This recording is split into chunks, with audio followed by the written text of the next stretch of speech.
Hey, hey, happy Thrive Thursday, Success and Fulfillment Circle family, and happy Emancipation Day, happy Cup Match holiday. I am so excited to be sharing with you guys today as we talk about emancipation, liberation. Really, it's such a great day to bring up some more things that are going to help empower you to be able to feel really accomplished and fulfilled on a daily basis. And that really starts with acknowledging the type of person that you are. Now, I'm going to go ahead and share with you three types of people as defined by one of these trainings that I did with Trent Shelton.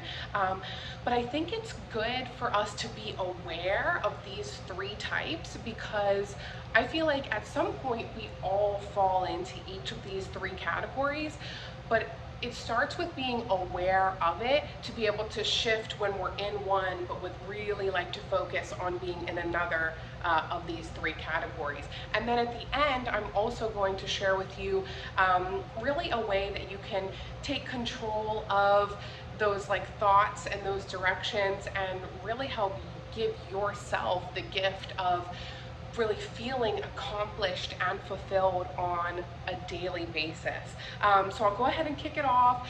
The three types of people, the first one is the watchers. So these are people who get inspired by what they see as your level of perfection, maybe. They're the ones that are really moved by your purpose and the things that you're putting out there. They are watching the content that's out there. So for example, the watchers being like the ones scrolling every day on their phone. Again, we have all, I feel, been at that point at some time. But it's about being aware when we are a watcher or if we are primarily focused in that area or not. So you've got the watchers and then you've got the wishers, which are the ones who do write about it, maybe they pray about it, they have vision boards about it, and they do have these wishes and these goals to get further maybe than the watchers who are just watching what everybody else is doing in life. These wishers are ones who have the aspirations and really, would like to have these things, and like I say, maybe starting to organize those thoughts. But they're the ones that are not taking the action. So that's a huge differentiating piece between this and the last category of people, which is the workers. And I feel like, if you guys are this far in this video and continue to be engaged in the way you are, I believe that each of you fall majority of the time into this workers category. And this is where I feel, is the best place for us to focus for that growth and those next levels that we're looking for. But the workers are the ones who really believe in themselves and what they're doing, even when no one else is believing in them. They are the ones working at it every day and doing more than required, essentially, and really addicted to greatness and addicted to that next level, right? So like I said, that's the watchers, the wishers, and the workers. And it would be great to hear from you guys around these three categories, which you feel like maybe you've fallen into at different stages of your life, and really how you've noticed these different stages on how they've maybe impacted your business and your life overall. Because like I said, I'm sure we've each been at these different points, but you really want to focus on being a worker so that you are continuing to move forward to those next levels. At the end of the day, not everybody is going to get to that point, and that's okay. But for you, if you're really driven and you're meant for more, you know that you're meant to continue to drive, not only your business, but your overall life and success and fulfillment to that next level, that means yes, you are addicted to greatness. You're addicted to your next level. And it's about, really getting those things accomplished and finding the best tools and ways to do that, which is why we continue to do these things and continue to encourage each other and do these trainings and reassess what is working and what isn't working at certain times. But one thing about when you are a worker is, again, being addicted to greatness and addicted to your next level, that can also lead to sometimes almost never feeling accomplished or never feeling fulfilled, because there's always something else that you feel you could be doing. It's almost harder to sometimes embrace and enjoy and be grateful for the levels of progress that you've already made, and the amount that you've already accomplished in a day, and really appreciating the now in your life. So I felt like it was very important to add on to those 3 points and really point out, again, this is kind of pairing another training and podcast actually that I've been enjoying, called On Purpose by Jay Shetty. I don't know if you guys have checked it out at all, but one of the things that he had recommended that I found was actually really powerful was focusing on your first and your last thought of the day, and kind of being able to guide that on a day-to-day basis, because so much is going to be thrown at us in a day. And like I say, you might have a to-do list, and even if you check off all of those things miraculously in your list throughout the day, I know for me personally, throughout the day, as much as I'm accomplishing, I'm usually adding stuff to the list that needs to be accomplished as well. It's just natural as things, come to us and we're like, ooh, well, I've done that. Now that means that I can move on to this, or this idea has popped up, or, I'm feeling pulled to be able to grow and learn in that way.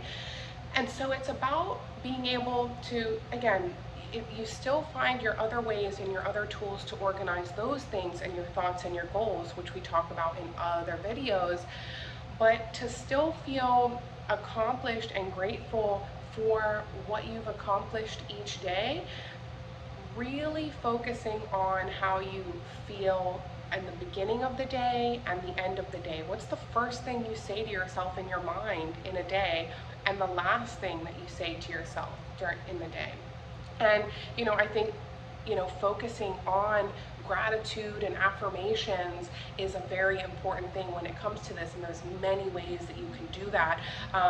But one way that I thought was a really good way to start the day is, one of the first things that you could say to yourself is, what is one thing that if I accomplished it today would be a success? Just give yourself one thing every day. Again, we all know that there's going to be so much more that you do and accomplish in a day, but you will sigh, some relief and have this weight off of your shoulder and this feeling of accomplishment. I know personally I have felt it since starting this exercise, of really starting the day and saying, today would be a success to me if I went to the gym, or if I gave my mom a hug, or I finished that book, I finished that video, I took my dog to the beach, whatever it is for you. And it will actually be different on different days. There might be things that you have scheduled that you're really excited about and that you've been working towards, where you're like, today I will feel accomplished if I enter each of these exciting meetings with love and progress in mind. No matter how that goes, if you know that you have set yourself up for that, and then at the end of the day you can really say, hey, I kept that promise to myself. No matter what else happened throughout the day, I kept that promise to myself, and I can feel accomplished for how this particular day has gone. So I think that that's a really powerful way to kind of guide our thoughts and our minds, even just as we initially start the day, because it can be very tempting for us to immediately you know, as soon as we wake up, click into our phones and look at these emails or look at social media or look at all the messages. It's like a bunch of people just flooding into your bedroom as soon as you wake up and just look at that glow on your phone, you know? So I think it's important to give ourselves a moment at least before we allow anything else from the outside world to, you know, implant anything in our minds for what that day is going to look like. Set yourself up for what do I feel personally that I would like to accomplish today to make it feel like a success. And then likewise, you know, at the end of the day, give yourself the grace to be able to kind of reflect and be grateful for something throughout the day, or whatever you want that positive last thought to be. But you know, for me, a lot of times it's reflection on what has been accomplished or achieved, or something maybe unexpected that I enjoyed throughout the day. Just being able to reflect in those ways. Or it could be also the thought of, you know, that excitement for the next day, or, you know, something like that. But I think being able to set yourself up for success as far as that feeling of fulfillment on a day-to-day basis when you start and finish your day, it can completely reframe how you show up in the world as any of these different types of people, as we talk about the watchers, the wishers, the workers. But as a worker and someone who is really, you know, addicted to that next level and all of these different things that we are constantly working on, I think that it's important for us to give ourselves that gift of positive thought and direction to those thoughts as soon as we start the day and end our day. So guys, you know, I hope that you found that one helpful. I would really love to hear from you. You know, what are some of the affirmations or the successes for you that, you know, if this got accomplished today, you would feel like it's a success? You know, feel free to put it in the comments and start the conversation with each other as well. I would love to hear and see that, because you never know. It's very different for each of us at different times. But, you know, I look forward to your feedback and, you know, continuing to chat more in our one-on-ones. Otherwise, guys, I really hope you enjoy the rest of your holiday weekend, and we will chat more next week. Thanks so much, guys. Have a good one. Bye.